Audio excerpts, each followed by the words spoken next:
Ito nga pala si Madiscarding Room, kakarating nga lang natin ngayon dito sa accommodation. Marami nga nagtatanong sa atin kung saan daw ba tayo nagtatrabaho at kung ano yung trabaho natin. Sa mga baguhan pa nga lang dito sa page natin, nandito nga tayo nagtatrabaho sa isang home care. Yung trabaho nga natin dito, tayo ngayong kumukuha ng mga supply at saka mga gamot ng pasyente natin dito. At ngayon nga kakarating nga lang natin dito sa accommodation, dala-dala itong mga supply na kinuha natin doon sa mga clinic. Dito na nga lang natin dinala itong mga supply sa accommodation dahil nga meron kami dito isang pasyente sa Western Region na pupunta sila ng Abu Dhabi. Doon nga muna mag-i-stay sa Abu Dhabi yung patient natin dito.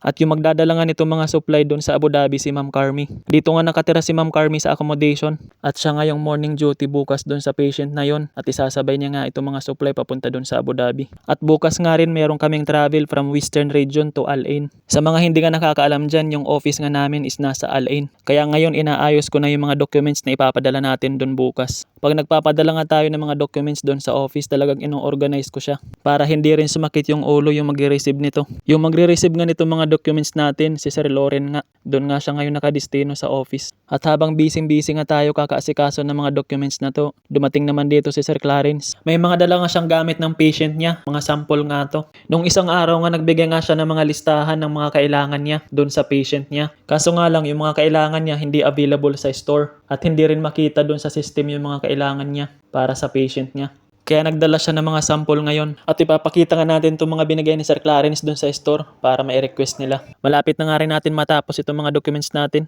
At naabutan nga natin dito si Ma'am Carmi, chinecheck yung mga supply niya na dadalhin papuntang Abu Dhabi. Balik ko na lang bukas. Wala kami ganito.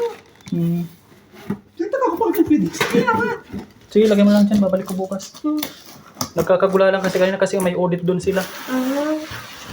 Pagkabalikan natin dito sa kwarto natin, nilagyan ko muna ng damit yung ilaw natin dito. Sobrang liwanag kasi. Hindi pa nga natatapos yung trabaho natin ngayon. Gagawa pa nga tayo ng transpo ng mga nurses para bukas. At parang inaantok na nga tayo ngayon. Kaya naman uminom muna tayo ng kape dito. Doon nga pala sa mga followers natin na walang sawang sumusuporta sa mga vlog natin. Maraming salamat nga sa inyong lahat. 62k followers na nga tayo ngayon.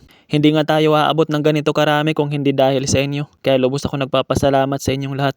Hanggang dito nga lang muna yung vlog natin. May kailangan pa nga tayong tapusin na trabaho. Pag umabot ka nga sa vlog na to, baka pwedeng pa-follow naman.